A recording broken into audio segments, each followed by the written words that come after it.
அனைவருக்கும் வணக்கம் நண்பர்களே. இந்த பதிவில் என்ன தகவல் பார்க்க போகின்றோம் என்றால், நமது ரிஷபம் ராசி ரோகிணி நட்சத்திரம் நண்பர்களுக்கு தை மாதம் ராசி பலன் எப்படி இருக்கும் என்பதை பார்ப்போம். ராகு பகவான் தற்பொழுது உங்களது 10ஆம் வீடான தொழில் மற்றும் கர்மாஸ்தானத்தில் அமர்ந்து உள்ளார். 10வது வீட்டில் ராகு பொதுவாக தொழில் வெற்றிக்கான வலுவான உந்துதலைக் குறிக்கிறது. குறிப்பிடத்தக்க புகழ் மற்றும் அங்கீகாரத்திற்கான சாத்தியம் மற்றும் பெரிய அளவிலான செல்வாக்கு அல்லது பொது வெளிப்பாட்டை உள்ளடக்கிய துறைகளில் சிறந்து விளங்கும் போக்கு பெரும்பாலும் ஒருவரின் தேர்ந்தெடுக்கப்பட்ட தொழிலில் முக்கிய பதவிக்கு வழிவகுக்கும். இருப்பினும் இது பணி நெறிமுறைகள், வெறித்தனமான லட்சியம் மற்றும் சம்பந்தப்பட்ட அம்சங்களைப் பொறுத்து நெறிமுறை இக்கட்டான சூழ்நிலைகளுக்கு செல்ல வேண்டிய அவசியம் தொடர்பான சவால் களையும் வெளிப்படுத்தலாம். 10ஆம் வீட்டில் ராகு பற்றிய முக்கிய புள்ளிகள். தொழில் லட்சியம். இந்த வேலை வாய்ப்பு பெரும்பாலும் ஒருவரின் தொழில் வாழ்க்கையில் உச்சத்தை அடைவதற்கான வலுவான விருப்பத்தை குறிக்கிறது. சக்தி மற்றும் அங்கீகாரத்தை அடைவதற்கான இடைவிடாத உந்துதல். பொது படம். 10ஆம் வீட்டில் ராகு உள்ள நபர்கள் பொது பார்வையில் தங்களைக் காணலாம். அவர்களின் வேலையின் மூலம் புகழ் பெறலாம். வழக்கத்திற்கு மாறான பாதைகள். அவர்கள் வழக்கத்திற்கு மாறான அல்லது தனித்துவமான வாழ்க்கை பாதைகளுக்கு ஈர்க்கப்படலாம். இது வெளிநாட்டு தொடர்புகள் அல்லது வளர்ந்து வரும் துறைகளை உள்ளடக்கியது. சவால்கள் மற்றும் சிக்கல்கள்.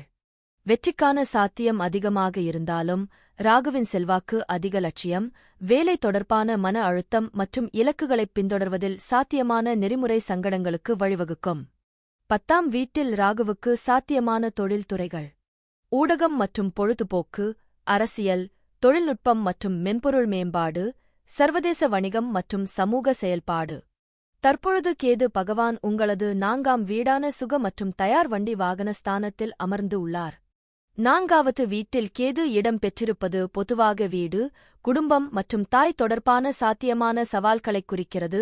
இது பெரும்பாலும் பற்றின்மை அல்லது உள்நாட்டுக் கோளத்தில் உறுதியற்ற தன்மையைக் குறிக்கிறது.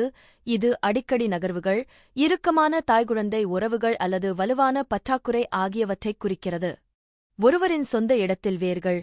இருப்பினும் குறிப்பிட்ட விளைவுகள் கேது இருக்கும் ராசி மற்றும் அட்டவணையில் உள்ள மற்ற கிரகங்களிலிருந்து பெரும் அம்சங்களைப் பொறுத்தது. 4வது வீட்டில் கேதுவைப் பற்றிய முக்கிய புள்ளிகள். குடும்ப இயக்கவியல். ஆரம்பகால பிரிவினை, புவியியல் தூரம் அல்லது உணர்ச்சிபூர்வப் பற்றின்மை காரணமாக தாயுடன் ஓரளவு தொலைதூர அல்லது சிக்கலான உறவைக் குறிக்கலாம். வீட்டில் உறுதியற்ற தன்மை. பூர்வீகம் அடிக்கடி வசிப்பிடத்தில் மாற்றங்கள், நிலையான வீட்டைக் கண்டுபிடிப்பதில் சிரமம் அல்லது தங்கள் குடும்பச் சூழலில் சொந்தமில்லை என்ற உணர்வுகளை அனுபவிக்கலாம். உணர்ச்சிப் பற்றின்மை. பற்றின்மையை நோக்கிய கேதுவின் போக்கு குடும்பத்திற்குள் உணர்ச்சி ரீதியான தொடர்பின் பற்றாக்குறையாக வெளிப்படும். ஆழமான உணர்ச்சிகளை வெளிப்படுத்துவது சவாலானது. ஆன்மீக நாட்டம். ஒரு நேர்மறையான குறிப்பில் 4வது வீட்டில் கேது ஒரு வலுவான ஆன்மீக ஆர்வத்திற்கு வழிவகுக்கும். பொருள் உடைமைகள் மற்றும் குடும்ப உறவுகளுக்கு அப்பால் ஆழமான அர்த்தத்தைத் தேடுகிறது. பயணம் மற்றும் இடமாற்றம். இந்த வேலை வாய்ப்பு, தொழில் வாய்ப்புகள் அல்லது புதிய சூழல்களை ஆராய வேண்டியதன் காரணமாக வீட்டிலிருந்து வெகுதூரம் பயணம் செய்வதற்கான வலுவான விருப்பத்தைக் குறிக்கலாம். குரு 2ஆம் வீட்டில் இருந்தால் அது பொதுவாக மிகவும் அதிர்ஷ்டசாலி மற்றும் சக்திவாய்ந்த இடமாகக் கருதப்படுகிறது. இது செல்வத்தையும் ஆதரவான குடும்ப வாழ்க்கையையும் சிறந்த பேச்சையும் தருகிறது. பூர்வீகவாசிகள் பெரும்பாலும் குறிப்பிடத்தக்க செல்வம், நிதி செழிப்பு மற்றும் பொருள் சொத்துக்களால் ஆசிர்வதிக்கப்படுகிறார்கள். சில சமயங்களில் ஆதரவான குடும்பத்திடமிருந்து அல்லது பரம்பரை மூலம். அவர்கள் இயற்கையான திறனையும் பணத்தை நிர்வகிப்பதற்கும் குவிப்பதற்கும் நல்ல உள்ளுணர்வையும் கொண்டுள்ளனர், பெரும்பாலும் நெறிமுறை வழிமுறைகள் மூலம். ஞானத்தின் கிரகமான வியாழன் பேச்சு வீட்டில் ஒரு நபருக்கு இனிமையான, நேர்மறையான மற்றும் அறிவார்ந்த பேச்சு முறையை வழங்குகிறது. அவர்கள் மிகவும் உறுதியானவர்களாக இருக்க முடியும் மற்றும் பொதுப் பேச்சு, கற்பித்தல், ஆலோசனை அல்லது சட்டம் உள்ளிட்ட தொழில்களில் சிறந்து விளங்கலாம். பூர்வீகவாசிகள் பொதுவாக தங்கள் குடும்பத்துடன் இணக்கமான உறவைக் கொண்டுள்ளனர் மற்றும் அவர்களிடமிருந்து வலுவான உணர்ச்சி மற்றும் நிதி ஆதரவைப் பெறுகிறார்கள். அவர்கள் தங்கள் வளர்ப்பிலிருந்து பெறப்பட்ட உயர் தார்மீக மற்றும் நெறிமுறை மதிப்புகளை நிலைநிறுத்த முனைகிறார்கள். இந்த நபர்கள் பெரும்பாலும் பெரிய மனதுடையவர்கள், கனிவானவர்கள் மற்றும் மற்றவர்களுக்கு உதவ தயாராக உள்ளனர். அவர்கள் நிறைய தொண்டு வேலைகளில் ஈடுபடலாம் மற்றும் அவர்களின் நல்லொழுக்க இயல்புக்காக சமூகத்தில் மரியாதை மற்றும் புகழைப் பெறலாம். தொழில் வளர்ச்சிக்கு, குறிப்பாக நிதி, கல்வி அல்லது அரசாங்கம் தொடர்பான துறைகளில் இந்த இடம் சிறந்தது. இது உயர் அந்தஸ்து மற்றும் அங்கீகாரத்திற்கு வழிவகுக்கிறது. சனி 11ஆம் வீட்டில் நிலை பெற்றுள்ளதால் இது சனிக்கு மிகவும் சாதகமான இடங்களில் ஒன்றாகக் கருதப்படுகிறது. இது குறிப்பிடத்தக்க நிதி ஆதாயங்கள், நீண்டகால அபிலாஷைகளை நிறைவேற்றுதல் மற்றும் வலுவான, சிறியதாக இருந்தாலும் சமூக வட்டத்தை உறுதி செய்கிறது. 11ஆம் வீட்டில் சனி ஒரு நிலையான மற்றும் நிலையான வருமான ஓட்டத்தை உறுதி செய்கிறது. இது வயது மற்றும் முயற்சியுடன் படிப்படியாக அதிகரிக்கும். வாழ்க்கையின் ஆரம்பத்தில் ஆதாயங்கள் மெதுவாக வெளிப்படலாம், ஆனால் 40 வயதிற்குப் பிறகு அவை கணிசமானதாகவும் நீண்ட காலம் நீடிக்கும். பூர்வீகம் கடின உழைப்பாளி, விடாமுயற்சியுள்ள மற்றும் நடைமுறை சார்ந்த தனிநபர். சனி விடாமுயற்சிக்கு வெகுமதி அளிக்கிறார், மேலும் இலக்குகள் மற்றும் லட்சியங்களை அடைவதில் வெற்றி என்பது பூர்வீகத்தின் தொடர்ச்சியான முயற்சிகள் மற்றும் வாழ்க்கையில் ஒழுக்கமான அணுகுமுறையின் நேரடி விளைவாகும். தனிநபருக்கு பரந்த சமூக வலைப்பின்னலை விட ஒரு சிறிய, தேர்ந்தெடுக்கப்பட்ட நண்பர்கள் குழு இருக்கலாம். இந்த நட்புகள் பொதுவாக வயதான, அதிக முதிர்ந்த அல்லது செல்வாக்கு மிக்க நபர்களுடன் இருக்கும், மேலும் விசுவாசம் மற்றும் நம்பிக்கையின் அடிப்படையில் கட்டமைக்கப்படுகின்றன, பெரும்பாலும் வாழ்நாள் முழுவதும் நீடிக்கும். இந்த வேலைவாய்ப்பு ஒரு தொழிலுக்கு மிகவும் நன்மை பயக்கும், குறிப்பாக பெரிய நிறுவனங்கள், அரசியல், சட்டம், ரியல் எஸ்டேட் அல்லது இரும்பு, எஃகு அல்லது இயந்திரங்கள் தொடர்பான துறைகளில். அந்த நபர் தான் தேர்ந்தெடுத்த துறையில் மரியாதை, புகழ் மற்றும் தலைமைப் பதவியைப் பெற வாய்ப்புள்ளது. இங்கு நன்கு அமைந்துள்ள சனி, காலப்போக்கில் பல பொருள் ஆசைகளையும் அபிலாஷைகளையும் நிறைவேற்ற உதவுகிறது, ஆனால் அவற்றைப் பின்தொடர்வதில் நெறிமுறை நடத்தையின் அவசியத்தை இது வலியுறுத்துகிறது. புதன் பகவான் உங்களது 9ஆம் வீடான பாக்கிய மற்றும் தந்தை ஸ்தானத்தில் அமர்ந்து உள்ளார். 9வது வீட்டில் இருக்கும் புதன் பொதுவாக கற்றல், தத்துவ நோக்கங்கள், பயணம் மற்றும் தகவல் தொடர்பு திறன் ஆகியவற்றில் ஒரு வலுவான சாய்வைக் குறிக்கிறது. பெரும்பாலும் ஆர்வமுள்ள மனம், உயர்கல்வி மீதான காதல் மற்றும் பிறருடன் அறிவைப் பகிர்ந்து கொள்ளும் இயல்பான திறன் கொண்ட ஒரு நபருக்கு வழிவகுக்கிறது. இருப்பினும், குறிப்பிட்ட விளக்கங்கள் அம்சங்கள் மற்றும் ஒட்டுமொத்த விளக்கப்படத்தைப் பொறுத்து மாறுபடும். 9வது வீட்டில் புதனின் முக்கிய பண்புகள். அறிவுசார் ஆர்வம். பல்வேறு தத்துவங்கள், மதங்கள் மற்றும் கலாச்சாரங்களை ஆராய்வதற்கான வலுவான ஆசை, பெரும்பாலும் ஆழ்ந்த ஆய்வு மற்றும் ஆராய்ச்சிக்கு வழிவகுக்கும். சிறந்த தகவல் தொடர்பு திறன். கருத்துக்களை தெளிவாக வெளிப்படுத்தும் இயல்பான திறமை அவர்களை நல்ல ஆசிரியர்கள், எழுத்தாளர்கள் அல்லது பொதுப் பேச்சாளர்களாக மாற்றும். பயண ஆர்வம். புதிய இடங்களை ஆராய்வதிலும் பல்வேறு கலாச்சாரங்களை அனுபவிப்பதிலும் உள்ள காதல் அடிக்கடி பயணத்திற்கு வழிவகுக்கும். பொருந்தக்கூடிய தன்மை. ஒரு நெகிழ்வான மனநிலை, புதிய சூழல்கள் மற்றும் முன்னோக்குகளை எளிதில் சரிசெய்ய அனுமதிக்கிறது. ஆன்மீக நாட்டம். ஆன்மீகத்தில் ஆர்வம் மற்றும் வாழ்க்கையில் ஆழமான அர்த்தத்தைத் தேடுதல். சாத்தியமான சவால்கள். அதிக சிந்தனை. பகுப்பாய்வுத் தன்மை சில சமயங்களில் அதிகமாகச் சிந்திக்கவும் முடிவெடுக்க முடியாத நிலைக்கும் வழிவகுக்கும். கவனச்சிதறல்.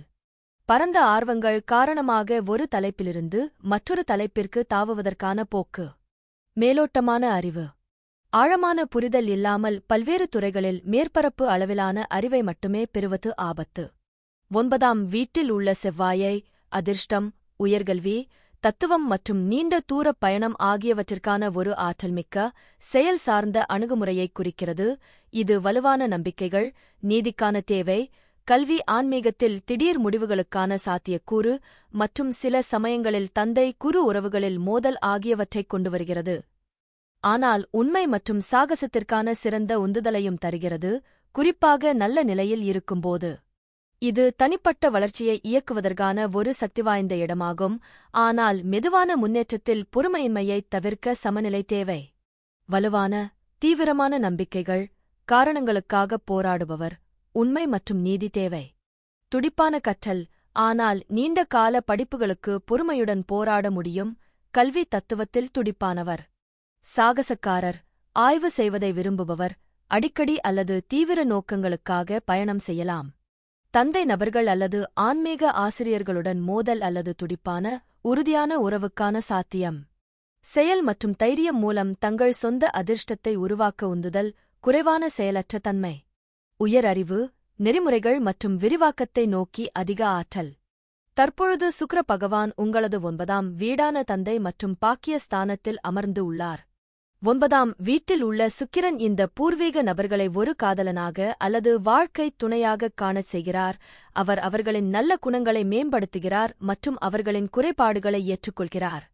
9ஆம் வீட்டில் சுக்கிரன் இருக்கும் பூர்வீகவாசிகள் ஒருவரை ஆழமாக நேசிக்கவும் பதிலுக்கு ஆழமாக நேசிக்கப்படவும் பயப்படக்கூடாது.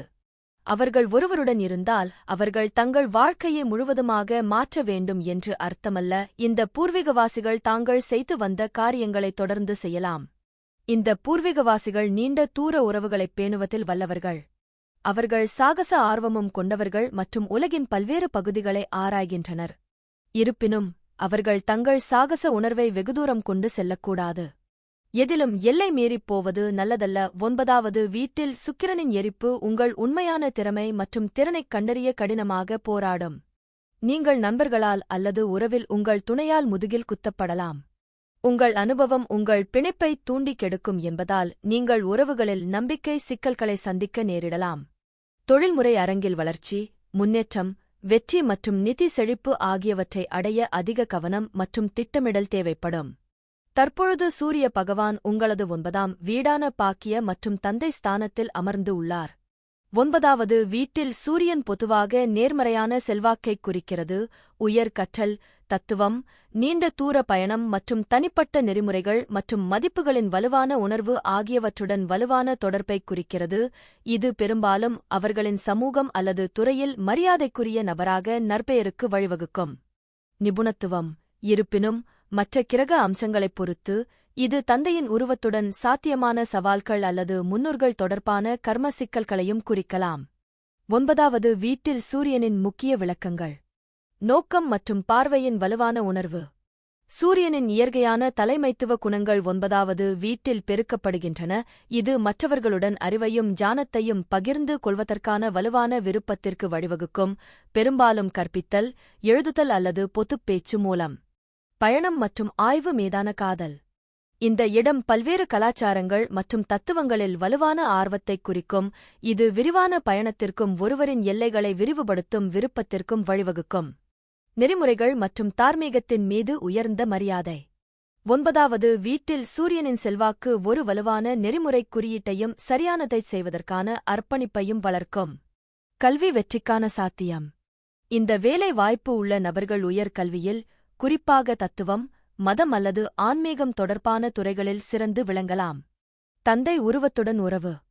மற்ற கிரக அம்சங்களைப் பொறுத்து 9வது வீட்டில் சூரியன் தந்தையுடனான ஒரு சிக்கலான உறவைக் குறிக்கலாம்.